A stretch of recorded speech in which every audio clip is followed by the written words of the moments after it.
Hello everyone, स्वागत है आपका हमारे channel answer world UP exam में। तो आज से हम स्टार्ट करने वाले हैं अपनी पीवाईक्यू की सीरीज, जो कि आरओ एआरओ के लिए होने वाली है। और आपको टेंशन नहीं लेनी है, पीसीएस के लिए भी करेंगे, लेकिन पहले हम आरओ एआरओ को टारगेट कर रहे हैं क्योंकि 27 जुलाई में एग्जाम होने वाला है। तो हम इसी के पहले करेंगे यहाँ पर सभी कंप्लीट। और यहाँ पर जो है आज मैं जो है जीएस का कराने वाली हूँ। ठीक है, जीएस फर्स्ट का यहाँ पर होगा। हिंदी का जो होगा वो हिंदी का हम दोबारा मतलब अलग से कराएंगे। हिंदी का हम यहाँ पर नहीं लेकर चलेंगे। और जीएस में आपको पता है 140 क्वेश्चन आते हैं। और इसमें क्या होता है कि 140 क्वेश्चन जो आते हैं, इसलिए मैंने इसमें जो 2 लेक्चर कराऊंगी पर ईयर के, मतलब 70 क्वेश्चन एक वीडियो में, 70 क्वेश्चन एक वीडियो में, जिससे कि एक्सप्लेनेशन भी हो जाए और ज़्यादा वीडियो लंबी भी ना हो, क्योंकि मुझे एक्सप्लेन भी करते चलना है थोड़ा थोड़ा, जिससे कि आप लोगों को अंदाज़ा हो कि किस किस सब्जेक्ट से किस तरह के क्वेश्चन आ रहे हैं। ठीक है, किस सब्जेक्ट से कितने क्वेश्चन आ रहे हैं, ये सब चीज़ें आपको पता होनी चाहिए।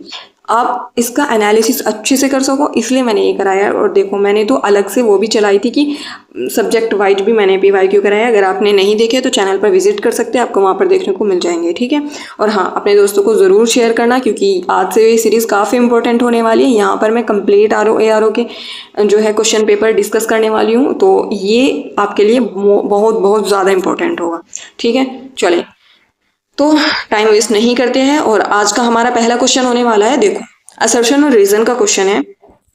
इसमें क्या होता है, इस तरह के क्वेश्चन में जैसे असर्शन होता है ना, वहाँ असर्शन के बाद आपको बिकॉज लगाना होता है, मतलब क्योंकि लगाना होता है, जिससे कि आपको ये पता चल पाए कि कारण यही है क्या इसका। ठीक है, जैसे कि इन्होंने दिया है पहला क्वेश्चन, और इसमें अभिकथन दे रखा है, जैसे जैसे ऊंचाई बढ़ती है पानी का क्वथनांक घटता है। रीजन क्या दे रखा है, ऊंचाई के साथ वायुमंडल दाब बढ़ता है। अब इन्होंने बताया है कि इन्होंने ये जो है ये 4 ऑप्शन दे दिए। अब इन्होंने बताया कि इनमें से आप बताना आंसर कौन सा ठीक है आपका। अब इंग्लिश में भी देख लेते हैं।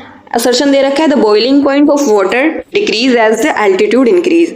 रीजन दे रखा है, because the atmosphere pressure increase with altitude. अच्छा, अब जो इसका आंसर हो जाएगा वो होगा ए। क्यों होगा, अब मैं आपको बताती हूँ।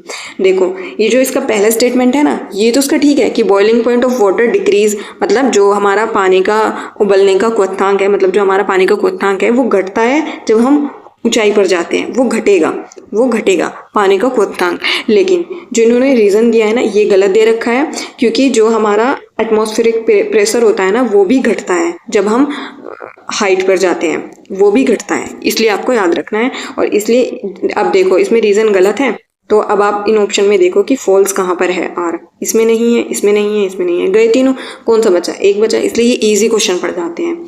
ठीक है, चलिए तो नेक्स्ट क्वेश्चन है आपका। देखो, इजी क्वेश्चन था। इस तरह के क्वेश्चन लोकेशन से रिलेटेड आते हैं और आरओ एआरओ में काफ़ी इंपॉर्टेंट होते हैं। Which of the following city are not situated in present day Afghanistan. Afghanistan में कौन सी सिटी आज के टाइम में प्रेजेंट नहीं है। जो ऑप्शन में दिया है वो पूछा है, गजनी, फरगना, कांधार और समरकंद। अब देखो, फरगना और समरकंद कहाँ पर पड़ते हैं, उज्बेकिस्तान में पड़ जाते हैं। इजी क्वेश्चन है काफ़ी। और गजनी और कांधार ये दोनों अफगानिस्तान में है, ये ठीक है इसका। ठीक है, तो इसका आंसर क्या हो जाएगा, 2 और 4। चले जी, नेक्स्ट क्वेश्चन है आपका कि what is the correct chronological order of the sultan of Syed dynasty. Syed dynasty के जो सुल्तान है उनको कालानुक्रम लगाना है कि कौन कौन थे, पहले कौन आया, फिर उसके बाद कौन आया, फिर उसके बाद कौन आया, देख लेते हैं। तो पहले आते हैं आपके खिज़्र खान, उसके बाद कौन आते हैं, मुबारक शाह, फिर मोहम्मद शाह और फिर अलाउद्दीन आलम शाह। ठीक है, तो इसका आंसर क्या हो जाएगा, पहला, तीसरा और फिर उसके बाद दूसरा और फिर उसके बाद 4th, यानी कि सी।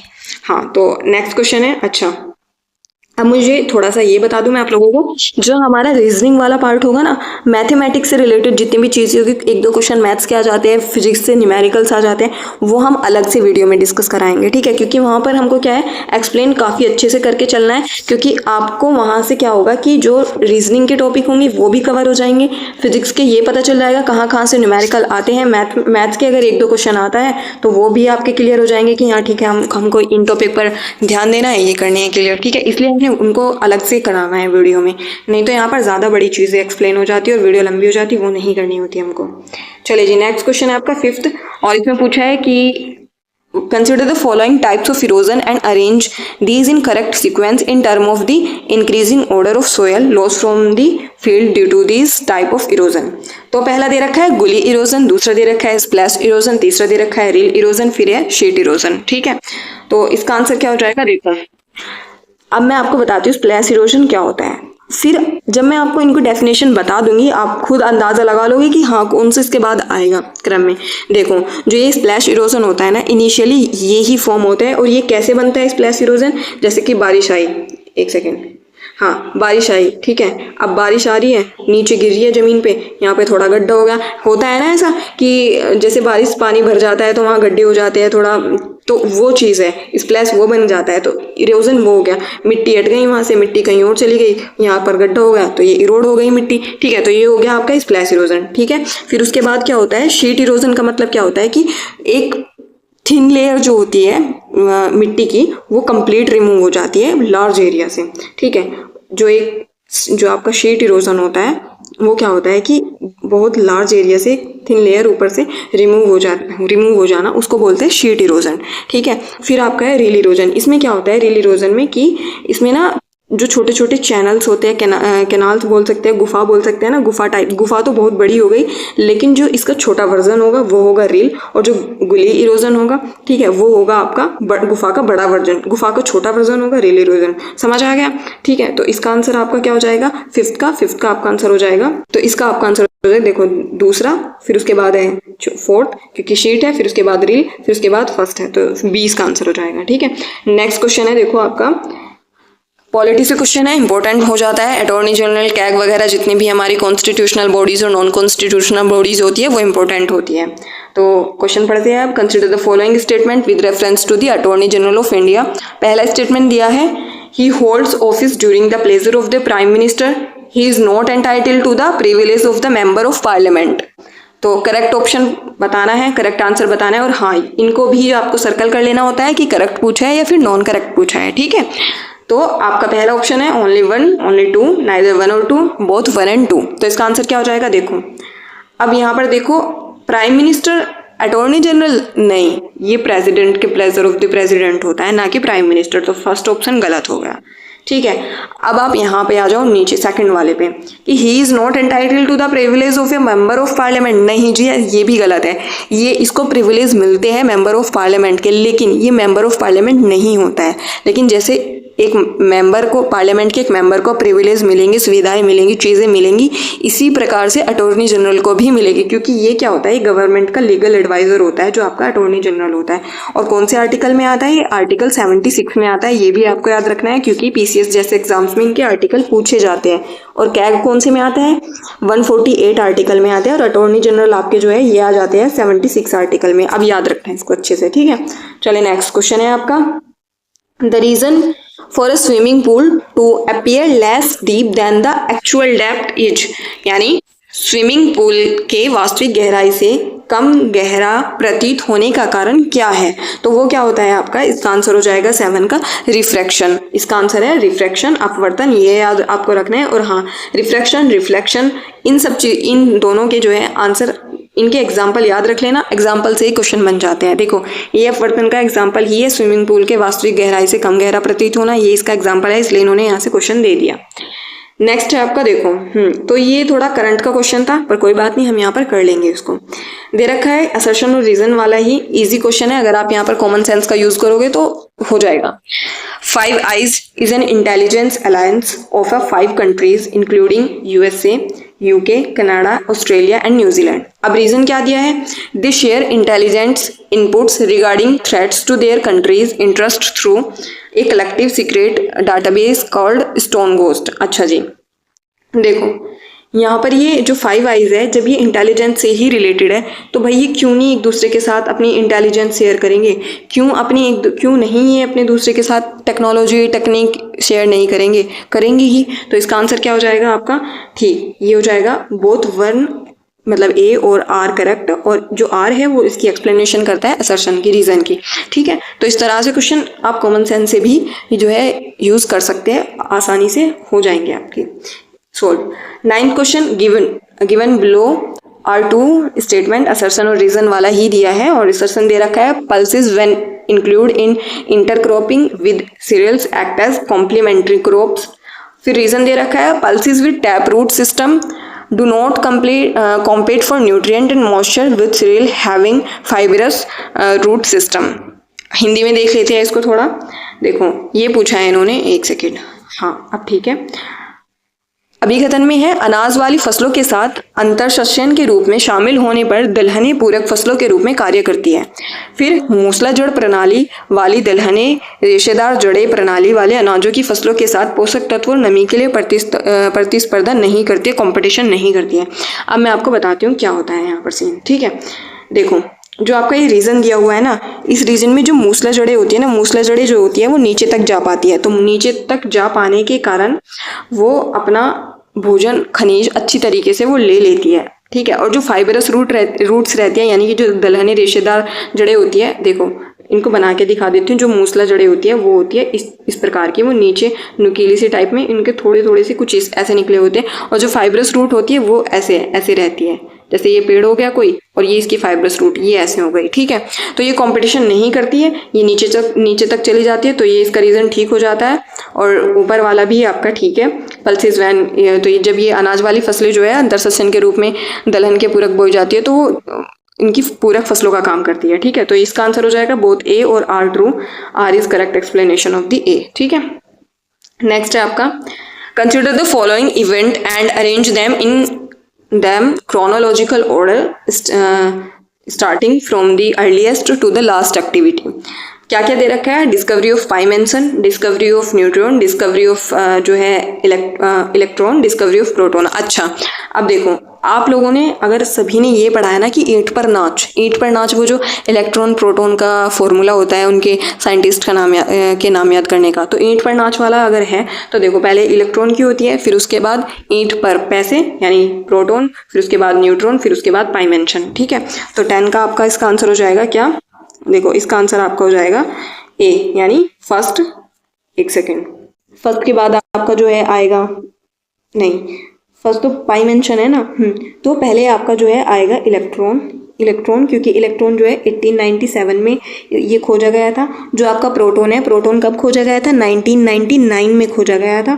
और फिर आपका जो है न्यूट्रॉन 1932 में, पाई मेंशन है जो 1947 में, ठीक है। तो इसका आंसर आपका क्या हो जाएगा?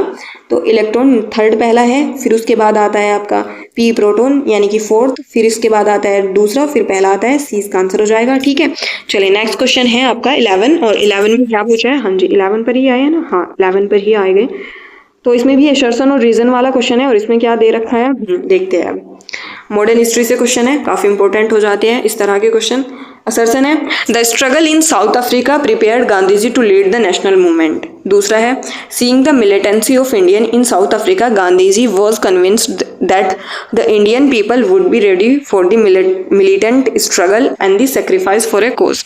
ठीक, तो अभी हिंदी में भी देख लेते हैं इधर कि हिंदी वाले बच्चों को भी दिक्कत ना आए।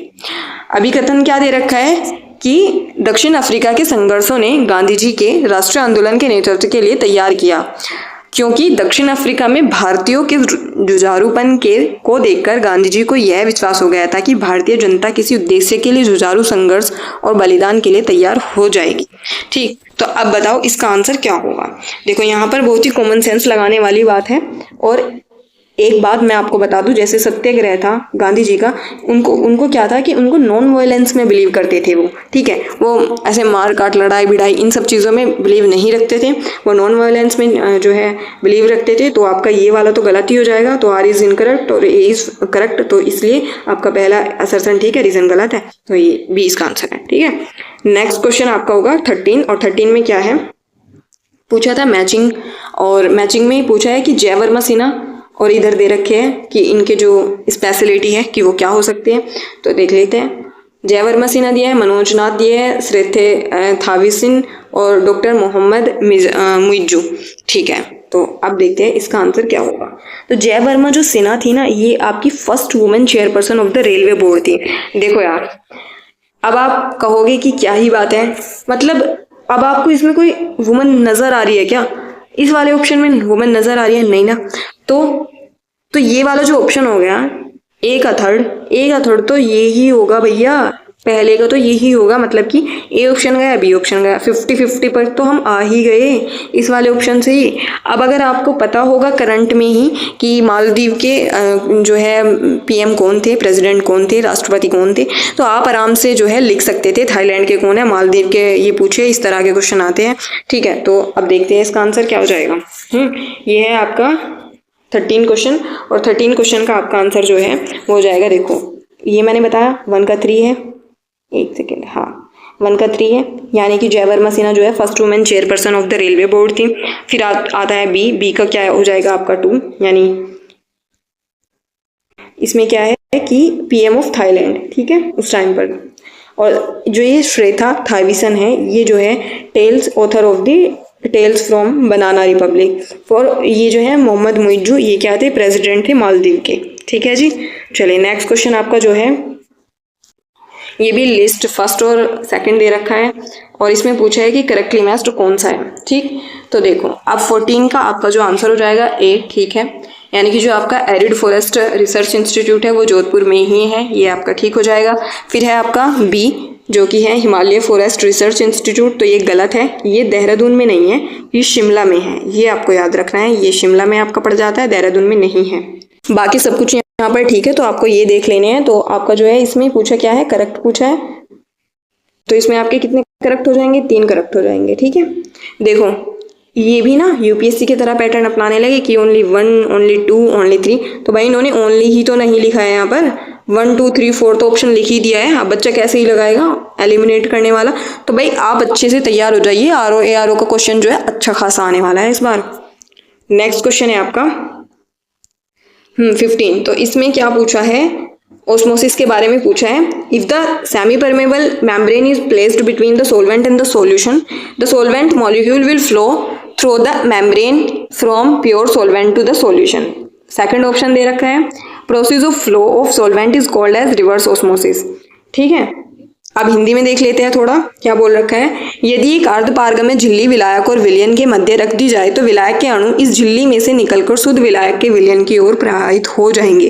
दूसरा ऑप्शन है, विलायक के प्रवाह की यह प्रक्रिया प्रतिलोम परासरण कहलाती है।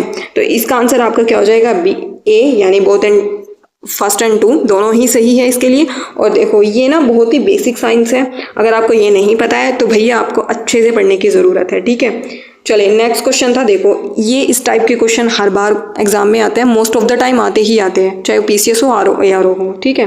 इस टाइप से मतलब है मेरा कि वो ना फिस्कल डेफिसिट पूछते हैं, परसेंटेज पूछ लेते हैं, नॉर्मल में पूछ लेते हैं शब्दों में, अंकों में कि ये कितना है, या फिर वो क्या पूछ लेते हैं कि जीडीपी का अनुमान कितना है, जीडीपी कितनी है, यूपी की कितनी है, इंडिया की कितनी है, कंपैरिजन करके पूछ लेते हैं। इकोनॉमी में इस टाइप के क्वेश्चन बन जाते हैं, देखने को मिल जाएंगे आपको बहुत आराम से यहाँ पर। तो ये दे रखा था 2023-24 वाला जो आपका बजट आया था, और उसमें साइज पूछा था बजट का, तो ये गलत है क्योंकि ये नहीं था, वो 690 कुछ करके था, ठीक है, ये गलत है। और इसका जो फिस्कल डेफिसिट था ये ठीक है, तो इसका जो आंसर हो जाएगा ओनली 2 होगा। चलिए जी नेक्स्ट क्वेश्चन है आपका, अरेंज द देखो कितना ये, हाँ ये वो है कि इनकी मृत्यु कब हुई, कौन सी डेट में हुई, जो आपको डेट का आपको पता है तो आप बता देंगे, क्योंकि मैं आपको बताऊं क्या है यहाँ पर ना, सितंबर और 2023 के ये मृत्यु के जो है डाटा दिया हुआ है यहाँ पर, और ये सितंबर और अगस्त ये 2 मंथ का दे रखा है।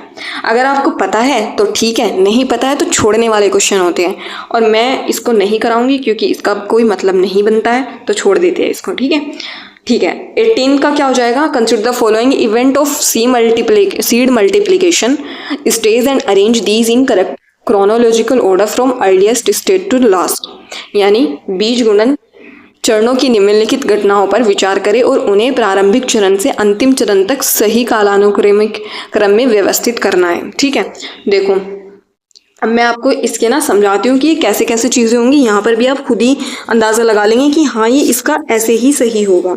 देखो जो आपका न्यूक्लियस सीड होता है ना, न्यूक्लियस सीड की डेफिनेशन मैं बता दूं तो जो प्लांट ब्रीडर होता है ना, प्लांट ब्रीडर से ही इसको प्रोड्यूस किया जाता है। फर्स्टली न्यूक्लियस सीड को पहले आपका प्लांट ब्रीडर से ये बनेगा, उसके बाद क्या बनता है आपका, उसके बाद बनता है ब्रीडर सीड, ठीक है, दूसरा वाला, यानी कि जो फोर्थ होगा, पहले फोर्थ बनेगा, फिर उसके बाद जो है ब्रीडर बनेगा, और सर्टिफाइड सबसे लास्ट में बनता है जब हमें फार्मर को देना होता है सीड, तो वो आपका सर्टिफाइड हो गया।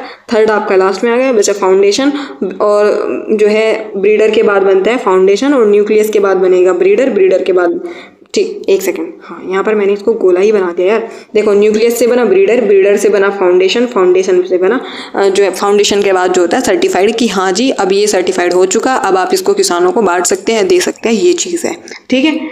चलिए जी नेक्स्ट क्वेश्चन, तो गिवन बिलो असर्शन रीजन ही दिया है इन्होंने यहाँ पर भी, और पूछा है India is the largest producer of the jute in the world.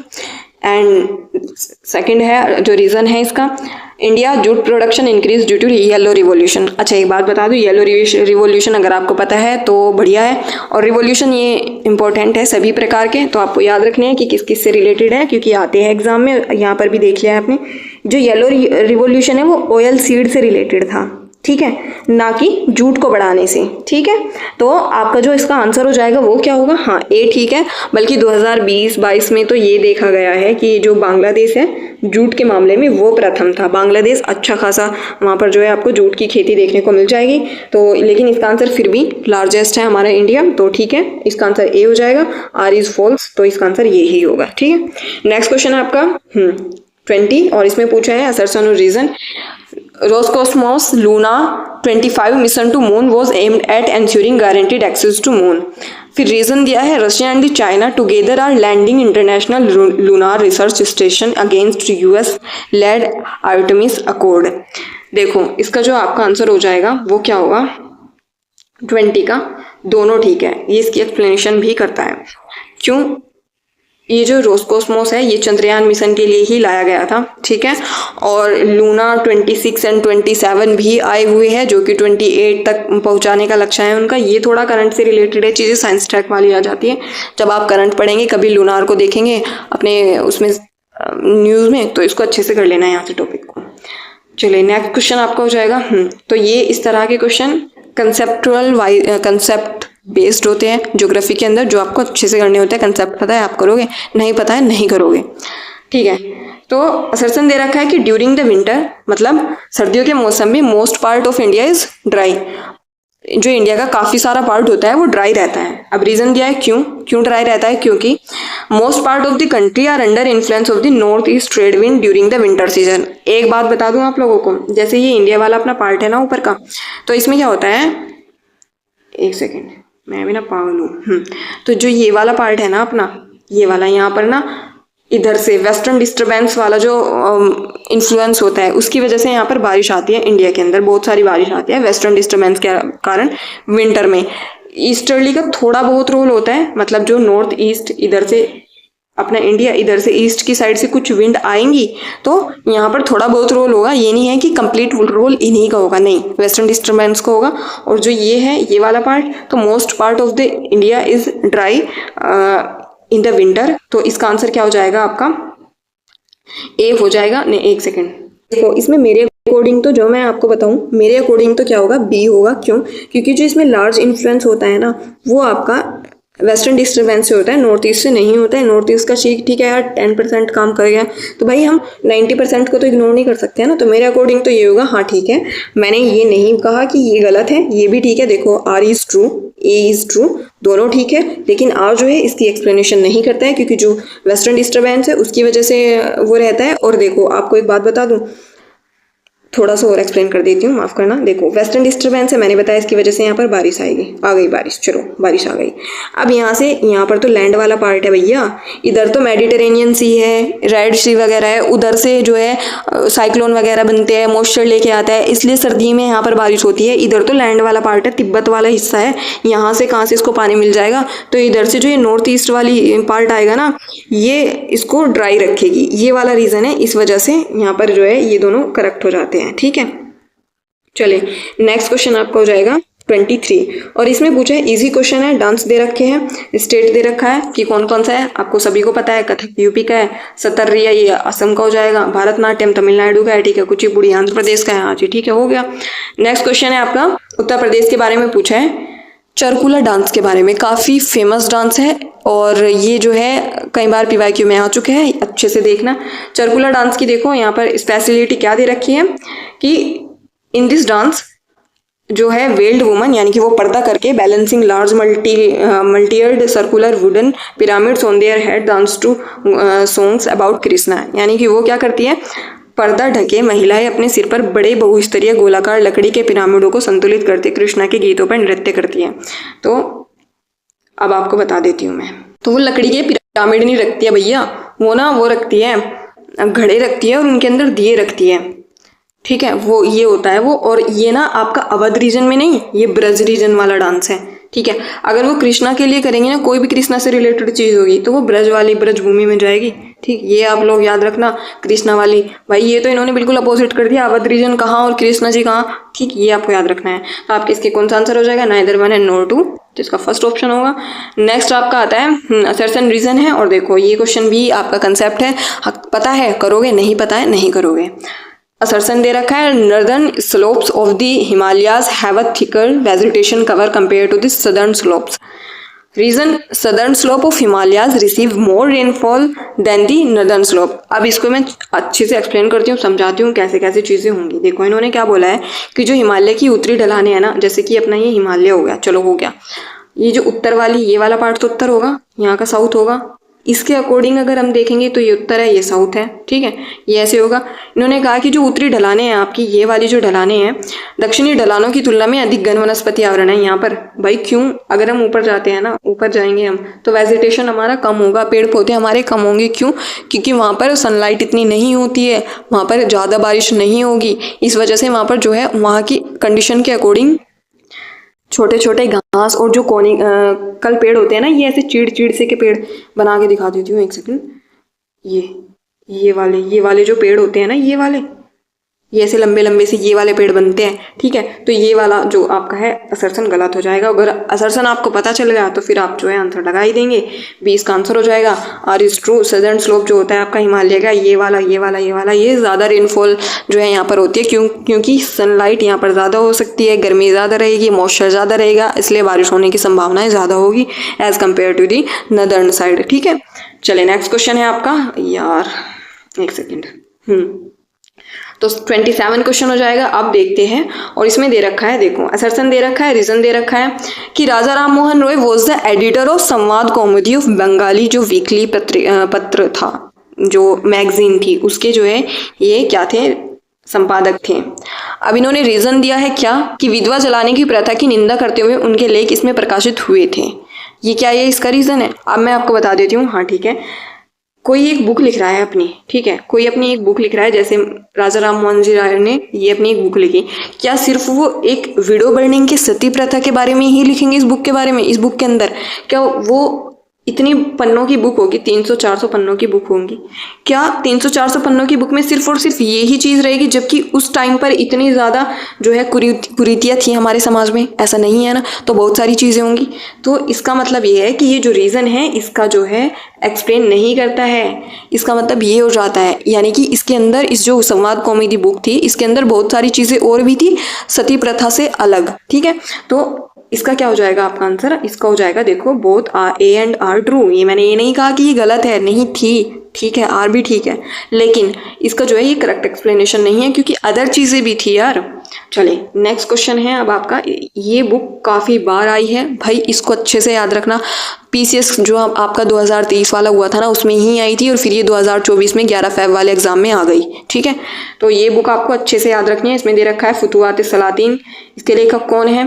Futuhat Firoz शाही और तारीख फिरोज शाही, और क्या दे रखा है? खजाइनुल फुतूह। ठीक, तो इसका आपका आंसर हो जाएगा सी, यानी क्या हो जाएगा, ए का 2। फुतुहात सलातीन का हो जाएगा अब्दुल मलिक इशामी। फिर फुतुहात फिरोज शाही, इसका हो जाएगा फिरोज शाह तुगलक। तारीख फिरोज शाही का हो जाएगा जियाउद्दीन बर्नी, और जो है खजाइनुल फुतूह, डी का 3, यानी अमीर खुसरो। ठीक है, नेक्स्ट क्वेश्चन अब आपका है, असर्शन और रीजन ही है। अब देखो ये थोड़ा साइंस से रिलेटेड है, पर ये कंसेप्ट बेस्ड है, तो मैं आपको बता देती हूँ। ए और आर, यानी असर्शन क्या दे रखा है? एक पर्सन है travelling in a car with close glass window and door is safe from the lightning strike. मतलब बिजली कड़क रही है, लेकिन उसकी जो कार की खिड़कियां है अच्छी तरीके से बंद है, गेट भी अच्छी तरीके से बंद है। ठीक है, अब क्या रीजन दिया है? एक बंद कार और अंदर से खाली चालाक की तरह व्यवहार करती है, अतः आवेश कार के अंदर प्रवेश नहीं कर पाते हैं। तो ठीक है, एक इलेक्ट्रोस्टैटिक सिद्धांत होता है, उसमें क्या, उसके अनुसार जो है ये चीज़ें ठीक है दोनों। अगर एक बंदा कार में बैठा है ना, कोई भी बंदा कार में बैठा है, यहाँ से बिजली कड़की, आहा आहा आहा बिजली कड़की, ठीक है, तो अब क्या होगा कि ये ना, ये जो कार है इसके लिए धातु का काम करेगी। ठीक, अगर इसकी खिड़की और इसके गेट दोनों अच्छी तरीके से बंद है, तो जो इसमें बंदे बैठे हैं ना, ये सेफ है बिल्कुल, इनको कोई नहीं मार सकता। ठीक है, इन पर जो है भगवान का आशीर्वाद है इन वाले बंदों पे, ठीक है, भगवान का इनको आशीर्वाद मिल गया। अब बिजली जो है नाचती रहे, इनको फर्क नहीं पड़ता, लेकिन तब तक ही आशीर्वाद है जब तक कि खिड़की और दरवाजे बंद है अच्छी तरीके से। अगर बिजली को थोड़ा सा भी रास्ता मिल गया ना आने का, भैया भून देगी उनको, ठीक है। तो मेरा कहने का मतलब यही था कि ये दोनों ठीक है, इलेक्ट्रोस्टैटिक सिद्धांत होता है उसके अकॉर्डिंग ये चीज़ें ठीक है। वो जो है एक कार के अंदर बैठा जो है उसमें अंदर प्रवेश नहीं कर पाएगा, ठीक। चलिए, तो इसका आंसर क्या हो जाएगा, दोनों ठीक है और इसकी करेक्ट एक्सप्लेनेशन है जो रीज़न है आपका। क्वेश्चन है next 30, with reference to the Rhine river in Europe which of the following statement are correct. Rhine river के बारे में ना जो एग्जामिनर होता है वो पागल है, उसको ना इश्क है राइन रिवर से। इतनी बार उन्होंने ये क्वेश्चन पूछा है, हर बार। आप देखो इन्होंने कहाँ पर गलती की है। पिछली बार जो इन्होंने क्वेश्चन दिया था, उन्होंने जो है क्वेश्चन दिया था ऐसे ही पश्चिमी जर्मनी में, तो वो दोनों ऑप्शन ठीक थे। अब की बार इन्होंने क्या कर दिया, उत्तरी जर्मनी में दे दिया, तो ये गलत कर दिया यहाँ पर। कैसे, देखो मैं आपको बताती हूँ। राइन नदी उत्तरी जर्मनी की औद्योगिक गतिविधियों के लिए एक महत्वपूर्ण मार्ग है। फिर दे रखा है रोटरडाम का बंदरगाह राइन नदी के मुहाने पर स्थित है। तो जो इसका आंसर है ना वो दूसरा हो जाएगा। ये वाला तो आपका ठीक है कि रोटरडाम का बंदरगाह राइन नदी के मुहाने पर है, पर आपका ये गलत है कि उत्तरी जर्मनी के औद्योगिक गतिविधियों में है। ये नहीं, वो उत्तरी जर्मनी में नहीं है राइन रिवर, वो पश्चिमी जर्मनी में है, इसलिए ऑप्शन गलत है। और एग्जामिनर जो है ऐसे ही स्वैप करता है कि ईस्ट से, एक सेकेंड, ईस्ट का वेस्ट से कर दिया, वेस्ट का ईस्ट से कर दिया, तो इस तरह से स्वैप करते रहते हैं, अपना दिमाग चलाते रहते हैं। आपको भी अपना दिमाग चलाना है। तो नेक्स्ट क्वेश्चन है आपका, consider the following statement with reference to Rudrama and choose the correct statement about her. तो Rudrama was fourth independent ruler of Kakatiya dynasty of Warangal. Next है इसका statement, she defeated Pandyas of south Tamil Nadu, eastern Ganga rulers of the Orissa and the Seuna rulers of Devagiri. अब मैं आपको बताती हूँ ना question करने कैसे होते हैं। यहाँ पर देखो, अगर आपको यहाँ पर मल्टीपल चीज़ें दिख जाए ना एक ही ऑप्शन के अंदर भर भर के, भाई वो ऑप्शन गलत होगा, हमेशा गलत होगा, मोस्ट ऑफ द टाइम तो गलत ही होगा, 99%। कैसे, देखो भैया उन्होंने जो है डिफीट किए, पांड्यों को भी डिफीट कर दिए, उन्होंने ईस्टर्न गंगा के रूलर को भी डिफीट कर दिए, उड़ीसा वालों को, उन्होंने सेना रूलर्स को भी डिफीट कर दिया। भैया छोड़ा क्या है, ठीक है। तो ये आपका जो है ये गलत हो जाएगा यहाँ पर, इसीलिए, और ये आपका पहला ठीक होगा। अगर आपको नहीं पता है तो आप इस वाली ट्रिक से भी जा सकते हैं। नेक्स्ट क्वेश्चन है आपका 32, और इसमें क्या है, करेक्ट पूछा है कि फर्स्ट एग्रीकल्चर यूनिवर्सिटी है जो कि कब स्टैब्लिश हुई थी, कहाँ पर, पंतनगर में स्टैब्लिश हुई थी, उत्तराखंड में, erstwhile part of the Uttar Pradesh, in 1960। बिल्कुल ठीक है ये आपका। दूसरा है, during 1901-1905 6 agriculture colleges were establish at Kanpur, Pune, Saugor, Nagpur, Lyallpur and Coimbatore. हाँ बिल्कुल ठीक है, ये भी आपका ठीक है। चलो, बोथ 1 और 2 ठीक हो जाएंगे। नेक्स्ट है आपका 6th शेड्यूल के बारे में, इजी क्वेश्चन है, पॉलिटी का है। इसमें क्या हो जाएगा, AMTM यानी कि असम, मेघालय, त्रिपुरा एंड मिजोरम, ये इसका आंसर हो जाएगा, ये इसके अंदर आते हैं। फिर है आपका ये जो है करंट का क्वेश्चन था उस टाइम के कि किसने कितने मेडल जीते हैं। अब यहाँ से आपको ये देखना है कि इस टाइप के क्वेश्चन आ सकते हैं, तो आपको ये इस तरह के मेडल भी याद रखने हैं कि कौन सी कंट्री कितने मेडल जीतती है खेलों के अंदर। चाइना ने सबसे ज़्यादा जीते थे, ठीक है। फिर आपका इजी क्वेश्चन है, और बायो के वैसे काफ़ी कम देखने को मिले थे, 11 फेब वाले में, फिजिक्स के ज़्यादा देखने को मिले थे। तो इसमें जो है विटामिन सी का स्कर्वी से हो जाएगा, और फॉलिक एसिड, इसमें जो है फॉलिक एसिड में आपको एनीमिया देखने को मिल जाएगा 35। और उसके बाद आपको जो है इसका आंसर होगा बी, यानी A का 4, B का 3, फॉलिक एसिड का एनीमिया, C का 1, विटामिन A का जो है नाइट ब्लाइंडनेस, विटामिन B1 इसका जो होगा बेरी, ठीक है। इनको अच्छे से याद रखना क्योंकि ये आते हैं। 36 में क्या होगा, ये इसके ना पूछ रखा है कि what is the correct in the following statement with reference to the Uttar Pradesh, 36 में, ठीक है। अब एक बात आपको बता दूं ना, ये जो 2020 की एजुकेशन पॉलिसी आई थी 2020 वाली, उसको पढ़ लेना है आपको अच्छे से। अब आपको यहाँ से समझ में आ जाएगा कि वो ज़रूरी है और इसलिए वहाँ से क्वेश्चन बन सकते हैं, ठीक है। और इसका आंसर आपका हो जाएगा C, नाइदर 1 एंड नॉर 2। चले, नेक्स्ट क्वेश्चन है आपका। हाँ, तो ये पूछा है, इनको क्रोनोलॉजी में बताना है कि ये कैसे कैसे कब कब बनी थी। 37 का आपका आंसर हो जाएगा C, ठीक है। तो ये क्या है, इसका फर्स्ट, पहला है फर्स्ट, फिर उसके बाद दूसरा, फिर उसके बाद तीसरा, फिर उसके बाद फोर्थ, ये ठीक है। ये आपको ल्यूसेंट में मिल जाएगी ये चीज़ें, ल्यूसेंट में जो है लिखी रहती है, जो इकोनॉमी वाला सेक्शन है। यार क्या क्या निकलता रहता है मेरे मुंह से भी। ये वाला पेज ना यार थोड़ा ब्लर है, लेकिन कोई बात नहीं, मैं यहाँ से अच्छे से बोलती रहूँगी तो आप लोग देख लेना। मैंने थोड़ा जूम भी किया है, शायद साफ आ जाए। असर्शन रीजन वाला ही है और पूछा है कि इक्वेटोरियल फॉरेस्ट जो होते हैं biome is the biome with the densest and highest biomass. ठीक है, रीजन दे रखा है कि जो there is a high rainfall and high temperature throughout the year in the equatorial forest region. बिल्कुल आसान सवाल है, शायद 11 फेब वाले पेपर में सबसे आसान सवाल यही होगा अगर आपको पता है तो। ठीक है, कंसेप्ट भी लगाना इजी है भाई। इक्वेटर के पास जो भी चीज़ें होंगी ना वहाँ पर ज़्यादा बायोमास होगा, बारिश ज़्यादा आएगी, इस वजह से जंगल ज़्यादा होंगे, जंगल ज़्यादा होंगे तो अच्छे खासे जानवर भी आपको देखने को मिल जाएंगे। तो ये ठीक है, रीज़न भी ठीक है, असर्शन भी ठीक है। चलिए नेक्स्ट क्वेश्चन है आपका, बंकिम चंद्र चट्टोपाध्याय के बारे में पूछा है, बंकिम चंद्र चट्टोपाध्याय। अब इसमें दे रखा है कि करेक्ट बताना है कि करेक्ट क्या है, और पहला जो स्टेटमेंट है वो है he was the first graduate of Kolkata university और Sitaram was his last novel. तो ये लास्ट सेकंड वाला ऑप्शन ठीक है, सीताराम जो है इनका लास्ट नोवेल था, लेकिन ये वाला गलत है, ये फर्स्ट ग्रेजुएट नहीं थे कलकत्ता यूनिवर्सिटी से, तो इसका आंसर आपका हो जाएगा 2। ठीक है, नेक्स्ट क्वेश्चन है आपका 40, और इसमें देखो ऐसे ही पूछा है कि इनको क्रोनोलॉजी में लगाना है। क्रोनोलॉजी में ज़्यादा पूछते हैं आर और पीसीएस में। ठीक है, वे आपको याद रखने हैं। पहला पूछा था कि first phase of bank nationalisation की कब हुई थी, 1969 में होती है। सेकंड कब होती है, 1980 में होती है। Establish of regional rural bank जो है 1975 में है। रीजनल रूरल बैंक जो बनते हैं फिर नाबार्ड 1982 में होता है। तो अब आप इसको लगा देना। नेक्स्ट है पिन के बारे में पूछा था, इजी क्वेश्चन, इजी बहुत easy question, personal identification number था। नेक्स्ट क्वेश्चन है वाराणसी, और ये जो है करंट में था उस टाइम पे, और इसमें पूछा गया था कि किसने जो है वाराणसी को first time tourism and culture capital बनाया था, तो वो थी संघाई कोऑपरेशन। ठीक है, संघाई कोऑपरेशन वाला जो है ऑर्गेनाइजेशन। नेक्स्ट है आपका इजी क्वेश्चन है, काफ़ी इजी क्वेश्चन है, ज्योग्राफी से है, ये भी इंडियन ज्योग्राफी से आपको मिल जाएगा। जब आप इंडियन ज्योग्राफी पढ़ते हो या ज्योग्राफी की कोई भी मिट्टी वाला जो है वहाँ से हो जाएगी, ये चीज़ें ईजी होती है। ये saline soil in India are not appropriate for cultivation of crop, बिल्कुल ठीक है। जो जहाँ पर मिट्टी में नमक, सलाइन सोयल का मतलब होता है कि उस मिट्टी में नमक है, लवणता है, वो जो है कल्टीवेशन के लिए, एग्रीकल्चर के लिए अप्रोप्रिएट नहीं होती है, अच्छी नहीं होती है। ठीक है, फिर है दूसरा रीज़न इसका, जो सलाइन सोयल है have high proportion of salt. ठीक है, largely because of dry climate and poor drainage, ये बिल्कुल ठीक है जी, बिल्कुल ठीक है। तो इसका आंसर क्या हो जाएगा, both A and R true हो जाएंगे, और फिर जो है करेक्ट एक्सप्लेनेशन होगी इसकी। नेक्स्ट है विद रेफरेंस टू द बुरहानुल मुल्क सादत खान के बारे में बताएं कि कौन सा करेक्ट है।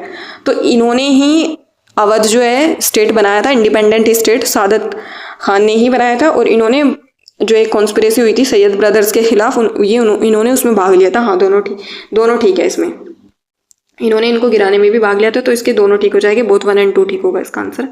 45 है रबी क्रॉप्स के बारे में assertion reason, rabi crops in India are predominantly cultivated in north western state like Punjab and the Haryana. ठीक है, रीजन दे रखा है success of rabi crops in these states depend on the rain due to eastern tropical cyclone during winters. नहीं जी, ऐसा कुछ भी नहीं है। ये जो है यहाँ पर जो इनका इन्फ्लुएंस हुआ था वो जो है हरित क्रांति की, उसकी वजह से यहाँ पर इनका इन्फ्लुएंस हुआ था। और हाँ, ये वाला इसका ठीक है, ये वाला इसका ऑप्शन गलत हो जाएगा और इस फॉल्स है, तो ये सी है। और ये मैंने बताया विंटर में वैसे भी वेस्टर्न डिस्टर्बेंस होता है, उसकी वजह से यहाँ बारिश होती है नॉर्थ वाले हिस्से में, ईस्टर्न का वहाँ पर कोई काम नहीं होता है। नेक्स्ट है कुसबास रीजन पूछा है रसिया में, उसके बारे में पूछा है स्टेटमेंट कौन सा करेक्ट है, कि जो ये रीजन है कुसबास रीजन, यहाँ पर कोल और आयरन अच्छा मिलता है, अच्छा खासा मिलता है। हाँ मिलता है, और अगर ये यहाँ पर मिलता है तो यहाँ पर इंडस्ट्रियल सेंटर भी होगा। अगर कोई कहाँ पर कोई चीज़ मिल रही है, माइनिंग का क्षेत्र मिला है, तो इंडस्ट्री भी वहाँ पर होने की संभावना ही होती है। कहीं कहीं पर होती है कि वो थोड़ा दूर लगा लेते हैं, लेकिन कुछ एक्सेप्शन होते हैं, सिचुएशन के अकॉर्डिंग चीज़ें करती है सरकार अपनी। लेकिन ये यहाँ पर है Novosibirsk is an important industrial centre of this region. हाँ ठीक है, बोथ 1 and 2 ठीक हो जाएगा। फिर है आपका assertion reason, in October 1940 Gandhi ji gave call for a limited satyagraha by few selected individual. Next the satyagraha was kept limited so as to embrace Britain's war efforts. तो इसका जो आंसर है, देखो इसका जो मैं पढ़ देती हूँ हिंदी में भी। अक्टूबर 1940 में गांधी जी ने कुछ चुने हुए लोगों द्वारा सीमित सत्याग्रह का आह्वान किया। यह सत्याग्रह इसलिए सीमित रखा गया ताकि ब्रिटेन के युद्ध प्रयासों को ठेस पहुंचे। ठीक है, तो जो आ रहा है वो फॉल्स हो जाएगा, ए है वो ट्रू हो जाएगा। ये आपको याद रखना है, सत्याग्रह से जितने भी गांधी जी वाले टॉपिक है सभी आपको अच्छे से करने होंगे। नेक्स्ट है आपका बिपिन चंद्र पाल के बारे में, ही was the Brahmo Samaj leader and social reformer. A weekly magazine named New India was published by Bipin Chandra Pal ji. ठीक है, ये इन्होंने दिया है इसका आंसर। तो इसका आंसर जो है हो जाएगा neither 1 and nor 2, क्योंकि जो ये ब्रह्मो समाज में होते तो है लेकिन ये इसके लीडर नहीं होते हैं। ये सोशल रिफॉर्मर भी होते हैं लेकिन ये इसके लीडर नहीं होते हैं। ठीक है, ये प्राइमरीली ये नहीं होते हैं और इसका ये मैगजीन इनकी ये नहीं है, तो इसका आंसर पहला हो जाएगा। अब दिया है इन्होंने ये लोकेशन और ये बतानी है आपको, इसका आंसर हो जाएगा क्या डी, क्या ए का 2 यानी बरूनी जो है ये बिहार में है। फिर B1 बोंगाई गांव, ये कहाँ पर पड़ जाएगी आपकी, ये असम में है। बीना आपकी कहाँ पर है, ये आपकी मध्य प्रदेश में। और कोयली आपकी कहाँ पर है, ये है आपकी डी का 3 यानी गुजरात में पड़ जाएगी। ठीक है, नेक्स्ट क्वेश्चन है आपका नंदिनी कृषक समृद्धि योजना के बारे में है। और ये तो जो है जो दृष्टि आती है ना, आई दृष्टि, उसमें ये योजना आई थी और ये पिछले साल ही आई थी, तो ये काफ़ी आई थी, तो इसलिए इसमें यहाँ पर जो है पूछ लिया गया था। तो इसका आंसर हो जाएगा neither 1 and nor 2, 51 का। नेक्स्ट है आपका मुगल एम्परर के बारे में पूछा है कि कौन कौन से इनकी जो है आपको क्रोनोलॉजी लगानी है। 53 का इसका आंसर हो जाएगा ए, 3rd, 2nd, 1st and 4th। ठीक है जी, यानी आपका क्या है बहादुर शाह, उसके बाद आते हैं जहांगीर शाह, उसके बाद आते हैं फारूक सियार, मोहम्मद शाह बाद में आते हैं। नेक्स्ट है आपका 54 में क्या है कि मर्चेंडाइज टर्नओवर क्या होता है, करंट रेशो और list first and list second. ये काफ़ी हार्ड क्वेश्चन था, पता है तो पता है, नहीं पता है तो नहीं पता है। तो ए का क्या है 4th हो जाएगा। क्या मर्चेंडाइज जो है टर्नओवर आपका cost of goods sold upon average stock. ठीक, फिर उसके बाद है करंट रेशो B1 यानी कि current asset upon current liability. Acid test ratio क्या होता है C का 2 यानी लिक्विड एसिड अपॉन जो है current liabilities. Gross capital employed D का 3 यानी net profit before interest and tax total assets. अब देख लेते हैं, प्रीएम्बल से है ये क्वेश्चन, इंपॉर्टेंट है, इस तरह के क्वेश्चन बनते हैं 55 में। और 55 का जो है आंसर आपका हो जाएगा बी। पूछा है कि इंडियन कॉन्स्टिट्यूशन में मेंशन है क्या क्या है, sovereign, socialist, secular and democratic. ये है, ये आपको याद रखने हैं। फिर है आपका पंचायत राज से करेक्ट ऑप्शन पूछा है इन्होंने कि कौन सा हो सकता है, तो वो है द पंचायत समिति and the zila parishad are constituted which directly elected member. फिर है minimum age 18 years to contest the election at the panchayat level. Election of the panchayat raj institution is conduct under the supervision of the state election commission. तो ये वाला तो ठीक होगा ना, ये गलत है, ये गलत है, ये वाला ठीक है। ठीक है, तो इसका आंसर हो जाएगा सी। अब एग मार्क के बारे में, एग मार्क, इको मार्क, ये कई बार आते हैं क्वेश्चंस में, देखने को मिल जाएंगे आपको एग्जाम्स में, तो इनको अच्छे से याद रखना होता है। एग मार्क जो होता है वो क्या है कि ये जो एग्रीकल्चर से रिलेटेड प्रोडक्ट होते हैं उनको दिया जाता है। लगभग 200 ऐसे प्रोडक्ट है जिनको ये दिया जा चुका है। 1937 से स्टार्ट हो चुका था और इसको ये फूड कॉरपोरेशन नहीं करती है, इसको जो फार्मर वेलफेयर वाली आपकी मिनिस्ट्री होती है वो इसको इश्यू करती है। ठीक है, तो इसका जो आंसर हो जाएगा वो क्या हो जाएगा, बी यानी 1। ठीक है, नेक्स्ट है आपका कि इसमें 9 इकोनॉमिक रीजन है उत्तर प्रदेश में, वो 9 इकोनॉमिक रीजन में बटाया नहीं, ज़्यादा में बटाया। उत्तर प्रदेश है 11 एग्रो क्लाइमेट जोन, ये भी गलत है आपका, तो इसका आंसर हो जाएगा 1 और 2। ठीक, तो नेक्स्ट क्वेश्चन है 51 और इसमें पूछा है कि जो मुरादाबाद है renowned for copper work and has carved ये क्या है, niche for itself in the handicraft industry throughout the world. Niche का मतलब होता है कि जो उसका एरिया है वहाँ पर, कि वो अपने एरिया में जो अपना फंक्शन कर सकता है वो। मैं अब आपको बता दूं यहाँ पर जो है मुरादाबाद में कॉपर वर्क नहीं होता है, वो ब्रास वर्क होता है। ठीक है, ब्रास वर्क होता है, कॉपर वर्क नहीं होता है, ये आपको गलत करना होता है। तो ये आपका गलत हो गया, पहला गलत हो गया, तो 2 इसका ठीक हो जाएगा। हाँ, ये ठीक है, यानी Moradabad special economic zone is the first SEZ in the northern India developed by the Uttar Pradesh government. हाँ, ये ठीक है। नेक्स्ट है आपका असर्शन रीजन है, हिस्ट्री का क्वेश्चन है। Jaunpur is known as the Siraj Hind. Jaunpur was a great centre of education during the Sharqi period. हाँ, बिल्कुल ठीक है, दोनों की एक्सप्लेनेशन ठीक है। नेक्स्ट है आपका rocket works on the principle of the following which, जो यहाँ पर थ्योरी दी है उसके अकॉर्डिंग कंजर्वेशन ऑफ मोमेंटम सिद्धांत के अकॉर्डिंग वर्क करता है आपका जो रॉकेट है। फिर है आपका next regarding the Punjab merger which of the following statement is false. False के बारे में पूछा है, तो ये है on 29 March 1849 the governor general announce that the state of Punjab had come to the an end. ठीक है, तो 62 का आपका आंसर ये हो जाएगा। और बाकी इसमें सभी के सभी ठीक है, वो आप सभी को याद रखने हैं। चलिए नेक्स्ट है आपका तो नेक्स्ट आपका क्वेश्चन हो जाएगा 69th फिल्म अवार्ड फेस्टिवल के बारे में। और यहाँ पर क्या दिया हुआ है कि जो RRR एंड गंगूबाई काठियावाड़ था और bagged 5 and 6 national award respectively. तो 64 का आपका आंसर हो जाएगा सी, यानी ओनली 2। तो पहला इसका ऑप्शन आपका गलत है। रॉकेटरी थी जो नाम भी effect won the best feature film award. ये इस तरह के क्वेश्चन बनते हैं एग्जाम में, तो आपको याद रखने होते हैं। चलिए, वैसे ही पिछले साल का करंट का था तो इस बार नहीं आएगा। अब मंगलयान इसरो के बारे में पूछा है। It is the also called the Mars orbiter mission. हाँ, ठीक है। It was launched on November 13, ये 2013, ये भी ठीक है। इसका आपका आंसर दोनों हो जाएगा, फर्स्ट एंड सेकेंड। करेक्ट के बारे में पूछा है, तो इसमें क्या है, ITC means the credit of input tax on the supplies of goods and service or both received by registered person. Second जो स्टेटमेंट है वो है एलिजिबिलिटी ऑफ ITC विच में be as under taxable supply, non taxable supply, zero rated supply. तो जो इसका answer हो जाएगा बोथ 1 and 2। ये काफ़ी हार्ड सा क्वेश्चन है, अगर आपको पता है, नहीं पता है तो नहीं पता है। 67 पूछा है करेक्ट इनकरेक्ट क्या है। हाँ, तो part 3rd of the fundamental right of the constitution is based upon the bill of the right. बिल्कुल ठीक है, तो ये तो इनकरेक्ट नहीं हो सकता है। India constitution is a complete federal constitution. नहीं, कंप्लीट नहीं होता सब कुछ। Fundamental rights can be removed under the Indian constitution, नहीं। फिर है right to die is a fundamental right under the article 21। नहीं, ये भी गलत है। तो आपका आंसर हो जाएगा B, C and D। इसका आंसर होगा D, ठीक है। इजी क्वेश्चन था काफ़ी। अब पूछा है 68 के बारे में, इजी है क्वेश्चन ये भी। राज्य ललित कला अकेडमी के बारे में पूछा है कि क्या है, तो इसका आंसर आपका क्या हो जाएगा, A का 4, यानी राज्य ललित कला अकेडमी ये है आपकी कब बनी थी, 1962 में। B का 3 उत्तर प्रदेश कला संगीत नाटक अकेडमी 1963 में। C का 2 भारतेंदु नाट्य अकेडमी ये कब बनती है आपकी, 1975 में। और अयोध्या शोध संस्थान अयोध्या ये आपका कब बनता है, ये आपका बनता है 1986 में। तो इसका आंसर हो जाएगा A। नेक्स्ट है असर्शन और रीजन के बारे में, पॉलिटी का क्वेश्चन है। Constitution vest the executive power of the union in the president of India. बिल्कुल ठीक है। जो एग्जीक्यूटिव पावर होती है ना हमारी कॉन्स्टिट्यूशन के अंदर, वो प्रेसिडेंट के अंडर में ही होती है। President of India is the constitution head of the state, constitutional head of the state, ये भी ठीक है। तो इसका आंसर ए हो जाएगा, करेक्ट एक्सप्लेनेशन है। नेक्स्ट 70 क्वेश्चन विक्टोरिया फॉल के बारे में, कई बार क्वेश्चन आया है ये PYQ में, इसको भी अच्छे से देखना है आपका। विक्टोरिया फॉल ऑफ अफ्रीका के बारे में, तो ये जाम्बिया एंड द मोजाम्बिक इन दोनों के बॉर्डर पर है क्या विक्टोरिया फॉल? नहीं, मोजाम्बिक के नहीं, जिम्बावे एक कंट्री पड़ती है साउथ अफ्रीका कॉन्टिनेंट में, अफ्रीकन कॉन्टिनेंट में, वहाँ पर पड़ता है जाम्बिया और जिम्बावे। और क्या ये जाम्बेजी नदी पर है? हाँ, जाम्बेजी नदी पर है। तो इसका ऑप्शन हो जाएगा C, यानी ओनली 2। पहला ऑप्शन गलत होगा क्योंकि ये जाम्बिया और जिम्बावे दोनों के बॉर्डर पर ना कि मोजाम्बिक के, ठीक है।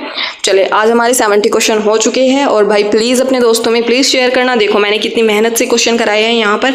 आपको ये वीडियो देखने के बाद पता चल ही गया होगा कि हाँ मैंने इसमें कितना एफर्ट लगाया कि आप लोगों की एक्सप्लेनेशन अच्छी हो, आप लोगों के यहाँ से क्लियर हो अच्छे से PYQ कि हाँ ठीक है ये इस तरह से है, ये इस तरह से, इसके क्वेश्चन ऑप्शन भी मैंने यहाँ पर आपको क्लियर कराए हैं।